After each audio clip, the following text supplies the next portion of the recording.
கத்தால கண்ணால குத்தாத இல்லாத இருப்பால இருக்காத மணியே மணிக்குயிலே மாலையிலே கதிரழகே கொடியே கொடி மலரே கொடியிலே நடையழகே தொட்டையிடம் பூமணக்கும் துளித்தரணும் தொடையினிக்கும் கூந்தல் கோர்வையில் குடிசையை போட்டு பங்கு ஜன்னலில் கதவினை போட்டு கண்ணே தலையாட்டு காதல் பூமர பாவை நீயடி இங்கு நான் பாடும் பாமர பாடல் கேளடி ஓ ஏங்க சாப்பிட வாங்க. ஏங்க வரா பாட்டு கூட கேட்க முடியல.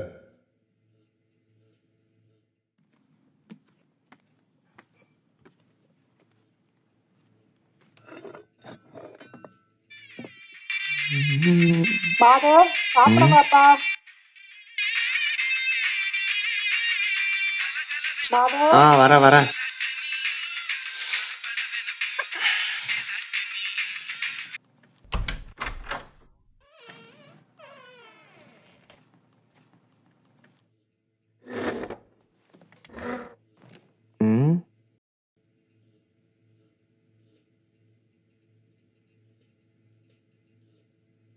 படிச்சாங்களா ரெண்டு பேரும்? படிச்சாங்க. சின்னவ இப்பதான் வெளியே போயிருக்கான் குரூப் ஸ்டடீஸ்க்காக. படிச்சாங்களா இல்ல சும்மா புக்கை திறந்து வச்சுட்டு படிச்சேன்னு சொல்லிட்டு இருக்காங்களா? படிச்சேன்ப்பா. படிச்சுட்டு தான் இருக்காங்க. ஆமா, எப்ப கேட்டாலும் படிச்சேன் அது மட்டும் தான் சொல்ல தெரியும். ஆனா படிச்சதை போய் எக்ஸாம்ல எழுதி மார்க் வாங்க தான் தெரியாது.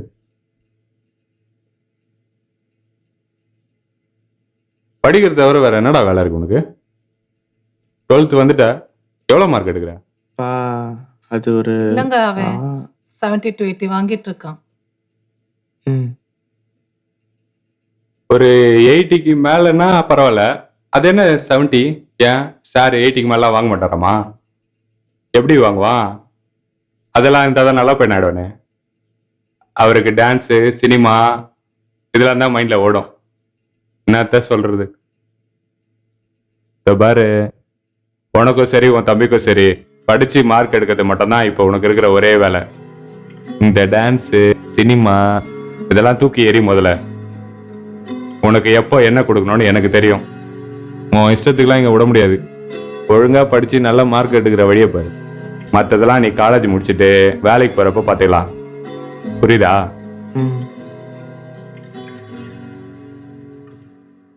உங்க படிப்புக்காக தான் இன்னொருத்தர்கிட்ட கை கட்டி நிக்க வேண்டியதா இருக்கு.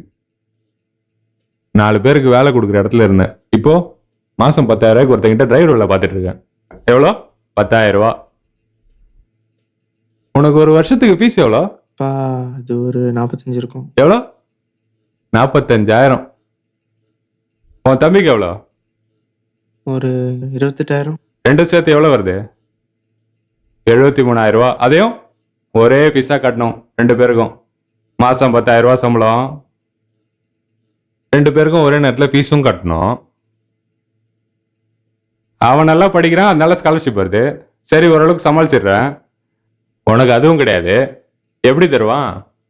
மார்க் இருந்தால் தானே தருவாங்க. அப்படிலாம் இல்லைப்பா. ஒரு தடவை ஃபீஸுக்கு காசு ரெடி பண்ணுறப்போ உன்னை என் கூட கூட்டிகிட்டு போகணும். அப்படியே கூடி குறுகி நிற்கணும் காசுக்கு. எவ்வளோ அசிங்கமாக இருக்கும் தெரியுமா? எத்தனை பேர்கிட்ட போய் கெஞ்சணும் தெரியுமா? வீட்டு வாசல்ல போய் காசுக்கு நிற்கும் போது எப்படி இருக்கும் தெரியுமா? கஷ்டப்படுறதுலாம் இப்போ உனக்கு புரியாது. ஏதோ கை கால் இருக்க வரைக்கும் உழைப்பேன். நாளைக்கே நான் படுத்துட்டேன்னு வை, உங்களை யார் பார்த்துப்பா? செத்தே போயிட்டேன், என்ன பண்ணுவ? உனக்கு யார் ஃபீஸ் கட்டுறது? அம்மா கட்டுவாங்களா? இல்ல சொந்தக்காரங்க கட்டுவாங்களா? இல்ல நீ தான் வேலைக்கு போயிட்டே படிச்சிருவியா? உன் படிப்பை நீ தான் பார்த்துக்கணும். சும்மா விளையாட்டுத்தனமாலாம் இருக்கக்கூடாது, புரியுதா? ம். சரிப்பா. ஏங்க நம்ம சுந்தரேசன் பையன் சூசைட் பண்ணிக்கிட்டானாமே, என்னங்க ஆச்சு? லவ் பண்ற பொண்ணு ஏமாத்திட்டு போயிடுச்சான். அதனால அவரு தாங்க முடியாம சூசைட் பண்ணிட்டானா. ஐயோ, ஆ.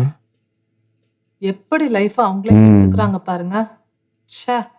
சுந்தரேசனுக்கு மூச்சே நின்னு போச்சு. அந்த அம்மா அழுது அழுது அழுதுகிட்டே இருக்கு. ஆமா, பின்ன கஷ்டமா தானே ம். இருக்கும். எப்படிதான் விட்டுட்டு போன பொண்ணுக்காகலாம் சூசைட் பண்ணிக்கிறாங்களோ. தாய் தகப்பனோட அந்த பொண்ணு எந்த வகையில முக்கியமா போச்சு? உன்னை நல்லா சொல்லிக்கிற கேட்டுக்கோ, இந்த பொண்ணுங்க விஷயத்துல மட்டும் என்னைக்குமே கோழையா இருந்துடவே கூடாது. அந்த விஷயத்துல எல்லாம் மனசை போட்டு குழப்பிக்கிட்டு தேவையில்லாத தப்பான முடிவுலாம் எடுத்துடாத. எந்த காலத்தையும் சரி, எப்பயுமே மைண்ட்ல வச்சுக்கோ, பெத்தவங்க முக்கியம்னு நினைக்கிற எந்த பையனும் அந்த மாதிரி தப்பை பண்ணவே மாட்டான். அந்த பொண்ணுக்கு தெரியுது அவங்க அம்மா அப்பா தான் முக்கியம்னு. இவன் லூசு பையன். சரி விடு, எப்படியோ போட்டான். உன்னை நான் திரும்பவும் சொல்றேன், நீ மூத்த பையன், உனக்கு அப்புறம் தம்பி வேற இருக்கான். இன்னும் கொஞ்ச நாள்ல குடும்ப பொறுப்பெல்லாம் நீ தான் கையில் எடுத்துக்க போற. பார்த்து நடந்துக்க, எதுலயும் மாட்டிட்டு வாழ்க்கையை தொலைச்சிடாத. நீ பண்ணுவேன்னு சொல்ல வரல, தெரிஞ்சுக்க, அவ்வளவுதான்.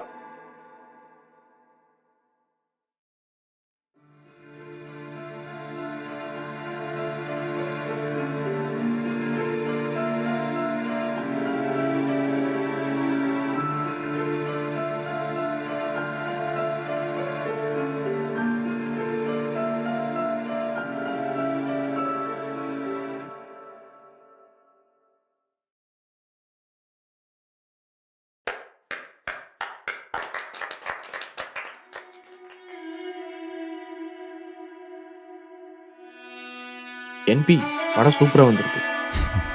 தேங்க்ஸ் கவின். ஆமா சார், நம்ம எக்ஸ்பெக்ட் பண்ணதை விட நல்லாவே வந்திருக்கு. க்ளீனா, ஸ்மூத்தா அண்ட் ஒரு நல்ல மெசேஜோட வந்திருக்கு. கண்டிப்பா நல்லா வரும். மிஸ்டர் என்பி, உங்ககிட்ட ஒன்று சொல்லி ஆகணும். படம் சூப்பராக வந்திருக்கு. நம்ம எக்ஸ்பெக்ட் பண்ணதோட அவுட்புட் நல்லாவே வந்திருக்கு. கண்டிப்பா அந்த பேசி இடத்துல நம்ம தனி ஷாட் மட்டும் அப்படி பெருசா பண்ணலாம். perfect ஆ பண்ணிருந்தீங்க. ஆமா ஆமா. பேசிடலாம் சார். ஓகே ப்ரோ, நான் போய் ஓகே கிளம்புறேன். ஓகே பிரதர், நானும் கிளம்புறேன். ம் ஓகே. சரி, ஓகே, கிளம்பலாம். Okay sir. போயிட்டு வரோம். Thank you sir. தேங்க்யூ. ம்.